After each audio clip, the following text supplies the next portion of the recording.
Olá, meus caros alunos, tudo bem com vocês? Então, começando aí essa manhã fria, eu vou gravar aqui agora o vídeo com as correções das atividades que eu deixei aí para vocês da quinta-feira passada, né, referente aí à página 32 e à página 33 do nosso livro. Então, eu peço que vocês peguem o livro aí de vocês para a gente acompanhar aí, para vocês acompanharem essas correções aí, tá bom? Então, vamos lá. Na página 32, a primeira questão pede o seguinte: quais eram os principais objetivos dos europeus com a expansão marítima? Olha, por que que os europeus se lançaram, nessas grandes navegações aí? Qual foi a necessidade?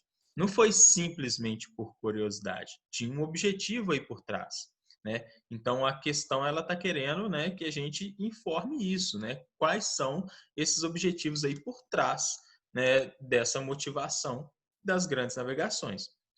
Uma resposta esperada, é que vocês tenham informado que esses objetivos foi para buscar ouro e especiarias, dois produtos aí muito valorizados na Europa desse período, tá? E também uma nova rota, para comercial para o Oriente, porque a rota terrestre ela já estava sendo dominada ali pelos turcos otomanos, que tinham conquistado Constantinopla e dificultava, essas transações comerciais dos europeus com os orientais, com o Oriente, e pelo mar Mediterrâneo ali, pelos genoveses e italianos, que faziam esse comércio e revendiam essas mercadorias, essas especiarias a preços, muito elevados. Então, os outros países, tentavam aí buscar novas rotas. Tá? Então, esses são os objetivos. A resposta ficaria mais ou menos assim. Os principais objetivos.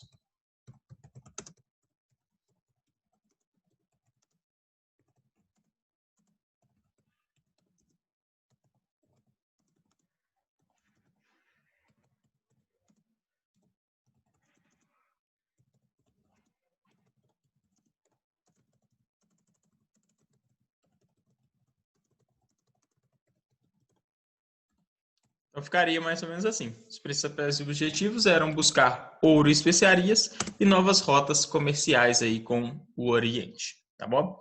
Então, vamos partir para número 2. Quais dificuldades a tripulação costumava enfrentar durante o período de viagem nas embarcações?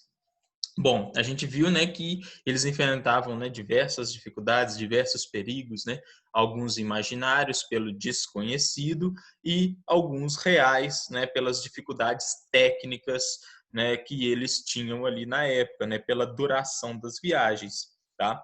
Então vamos começar aí com os imaginários, Vamos citar, Então eles enfrentavam perigos imaginários,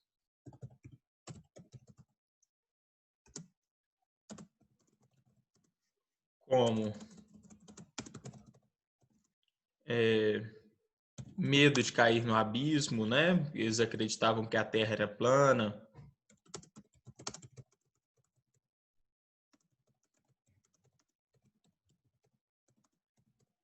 Monstros, marinhos, krakens, serpentes, que habitavam ali o fundo dos oceanos. E perigos reais. Uma falta de alimento que provocava doenças, Muitos marinheiros, morreram devido a essas doenças que eram provocadas pela falta de vitamina C, que era o escorbuto, tá? Então provocava doenças, escorbuto.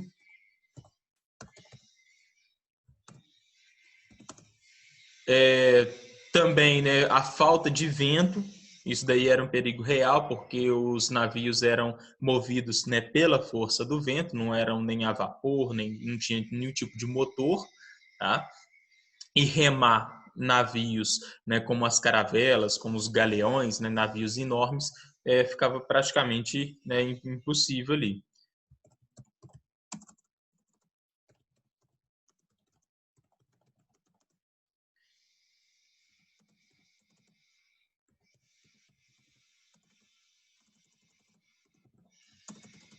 E o perigo de encalhar, né? Porque eles estavam navegando em lugares desconhecidos, né? Então eles não conheciam ainda aqueles mares, né? Poderia ter qualquer perigo ali, uma rocha, né? Um iceberg. Olha só, se tanto tempo depois o Titanic ele bateu num iceberg e afundou e era um navio, né? Enorme, tido como, né, o mais seguro ali da época, né, feito de metal e tudo mais, e afundou. Por que que não? Não é uma caravela, um galeão não iria afundar em alguma rocha, né, é, em alguma pedra, né, que estivesse ali no meio do oceano, tá? Ou nas costas, né, que era por onde que eles navegavam em sua maioria. Então, essa é uma resposta esperada. Lembrando, gente, que essas respostas aqui tem que estar mais ou menos de acordo com a resposta de vocês, mas não precisa estar com as mesmas palavras, tá? Vocês vão contribuir aí com as suas respostas com as suas palavras, tá? Só não pode estar totalmente diferente, tá? Aqui eu falar que buscava ouro e especiarias com a Rota do Oriente e vocês falarem que o principal objetivo era conquistar a América, sendo que eles ainda nem sabiam da existência desse continente, tá? Não pode ter essa discrepância aí, né, de ideias, mas desde que esteja semelhante, pode deixar aí a resposta de vocês, tá bom? Então vamos lá, número 3 aí. Quais foram as principais consequências das viagens marítimas para o contexto histórico europeu? Olha, a gente já acabou, né, de falar um pouquinho, a gente já viu isso mesmo, mudou a visão, né, da Europa, né, sobre o mundo. Então, eles passaram a conhecer mais os oceanos, descobriram, né, novos continentes, terras que eles nem sabiam da sua existência, estabeleceram contatos com outros povos, né, como os indígenas aqui na América, e fortaleceram também laços com outros povos que eles já conheciam, como, né, lá nas Índias, como alguns povos africanos. É, então, assim, o intercâmbio cultural, né, na Europa ele, né, se fortaleceu, né, porque eles começaram também a utilizar produtos tropicais, né, que eram levados aí dessas novas terras.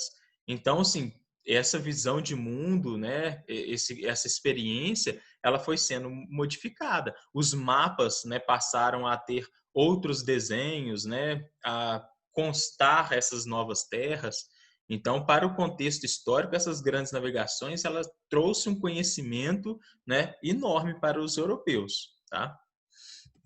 Então, lá, as grandes navegações possibilitaram uma nova visão de mundo por parte dos europeus, estabelecendo contato com outros povos, conhecendo outros continentes,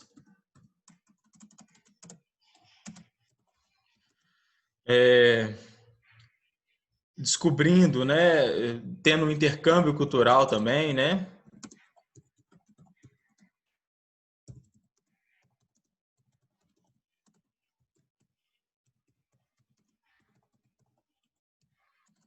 Vencendo um intercâmbio cultural.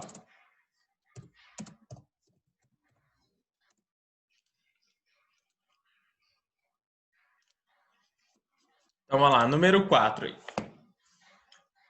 No início da expansão marítima europeia, o Oceano Atlântico representava o desconhecido e era visto com temor pelos marinheiros.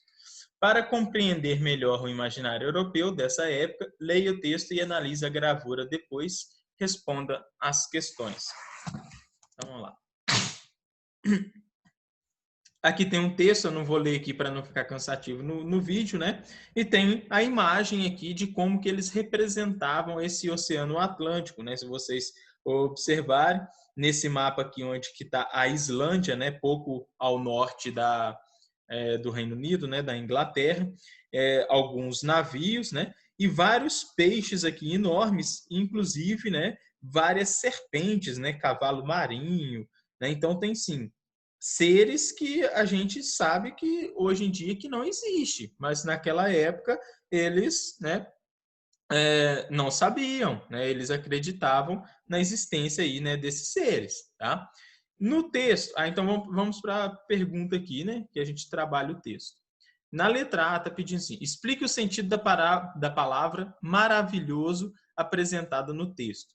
Olha, no segundo parágrafo, a palavra maravilhoso ela aparece, tá? Na primeira frase, olha. É neste quadro complexo do imaginário atlântico que o maravilhoso tem lugar. Não tanto o maravilhoso da riqueza, que só se desenvolverá num segundo momento, quanto o maravilhoso do fantástico e do monstruoso. Aqui, nesse sentido, a palavra maravilhoso, ela está fazendo referência a um aspecto inexplicável, irracional, tá? Que está além, né, da imaginação ali, né, do meio científico, né? E está presente na imaginação, né, daqueles marinheiros, daquela população daquele período, tá? Então, maravilhoso aqui faz referência aí ao aspecto do imaginário europeu.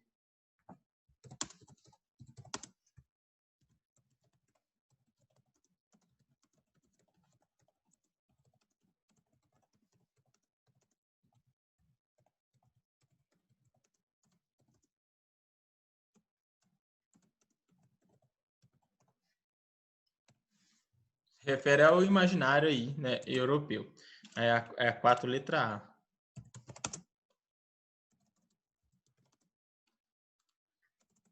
Vem a B. A letra B. Como São Brandão descreve a criatura marítima? Né? Então, tem uma parte aqui no texto também, no terceiro parágrafo, que ele faz uma descrição dessas serpentes aí, olha. Com fogo que lança, né, pela boca, uma chama tão alta, né, e ardente que faz temer, né, os marinheiros aí pela morte. Seu corpo é excessivo e solta mugidos com maior força do que 15 touros juntos. Só perante a ameaça dos seus dentes teriam fugido até 1.500 guerreiros. As ondas que desloca são tão altas que não necessita de mais nada para provocar uma tempestade. Então eles acreditavam, né, que o movimento aí dessas serpentes provocava, né, enormes ondas capazes ali, né, de gerar tempestades ou de derrubar, né, os navios, que soltava fogo aí, né, pela boca, com dentes enormes. Então com um rugido ali, né, um mugido tão alto, né, que ensurdeceria os marinheiros. Então essa é a descrição que ele faz aí das serpentes, tá? Um pouquinho esses monstros, né? Esses monstros marinhos tinham dentes enormes, cuspiam, né? Fogo pela boca, deslocavam as águas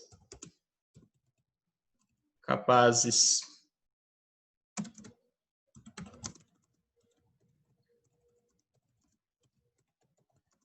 e soltavam mugidos ensurdecedores. Então, né, letra C, comente sobre o imaginário europeu da época, tá? Então, qual que era esse imaginário aí europeu? A gente já discutiu aí várias vezes, né? Mas esse imaginário limitado, né, quanto às extensões aí do Oceano Atlântico, sem saber, né, do final desse oceano, de onde que ele poderia, né, levar, né? Então, tudo isso daí na época era muito precário, né? Estava muito presente aí na cabecinha aí dos marinheiros, tá? Então, assim, ó,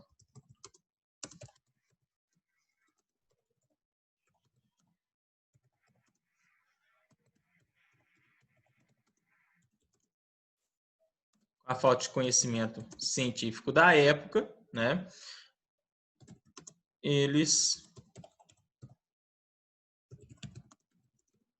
várias coisas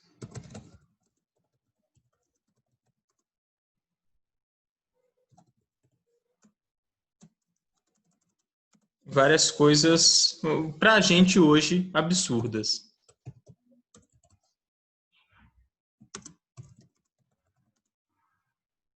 Então, isso. E sem saber da extensão do Oceano Atlântico.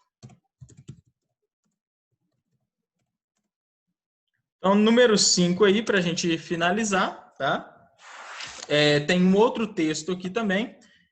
Nesse texto está falando sobre a pirataria, que foi o último ponto que eu comentei na aula com vocês, né, que após o Tratado de Tordesilhas, né, aquele tratado assinado ali em acordo com a Igreja Católica entre Portugal e Espanha, né, que dividia as terras, né, descobertas e recém-descobertas, né, provocaram uma rivalidade, né? Provocaram um desgosto aí nas outras potências que começaram essas navegações mais tardiamente, como a Inglaterra e a França principalmente.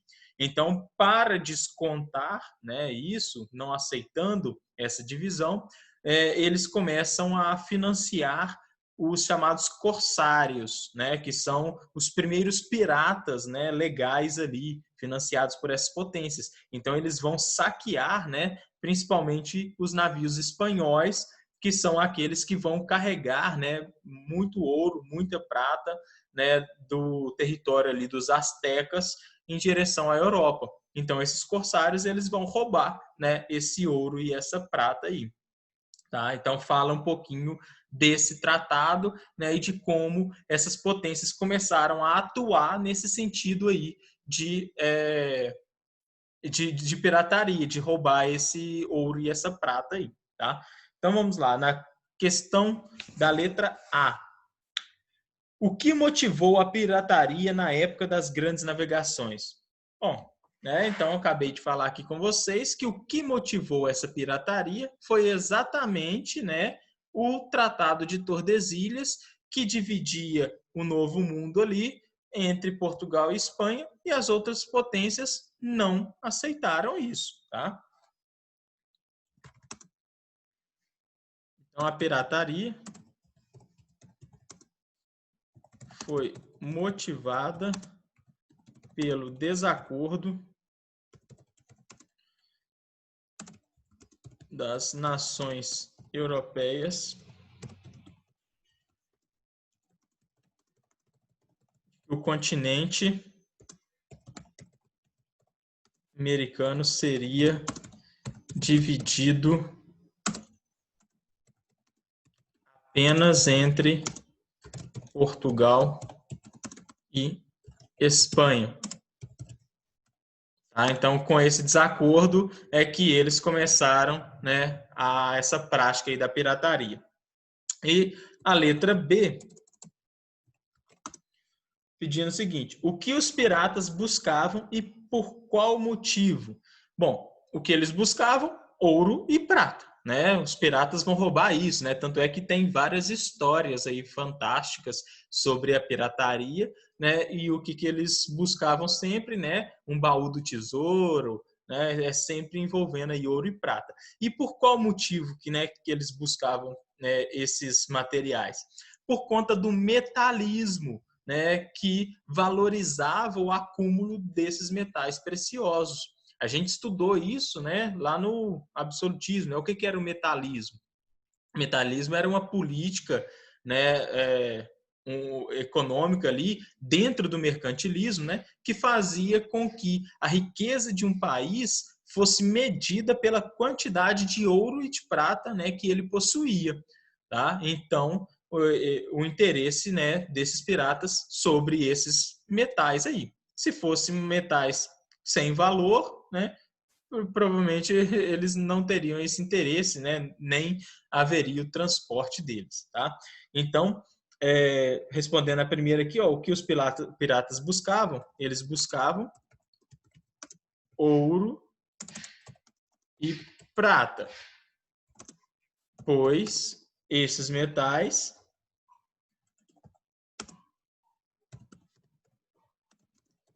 eram bastante valiosos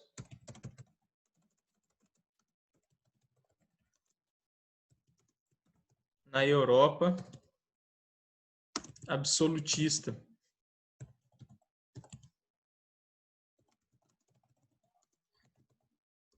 Como uma das características do metalismo, ou seja, a riqueza de um país era medida com base na quantidade de ouro e prata que ele possuía. Bom, gente, então aqui a gente termina, né, a nossa correção, tá? Vou deixar aí para vocês, né, no vídeo, vocês dão uma pausa nas partes aí que vocês tiverem interesse, né, de corrigir nas questões aí de vocês, que estiverem, né, incorretas. Vai ficar mais ou menos nesse sentido. Mais uma vez, lembrando, né, que cada um vai colocar as suas respostas com base, né, nas suas palavras, tá bom? Mas, então, aqui a gente fez a correção. E se ficou alguma questão sem, né, ser compreendida, que vocês gostariam de aprofundar um pouquinho mais, como combinado em sala de aula, vocês me mandam aí, né, no WhatsApp, que a gente discute ela um pouquinho mais aprofundadamente, tá bom? Então, bons estudos aí para vocês e até a nossa próxima aula.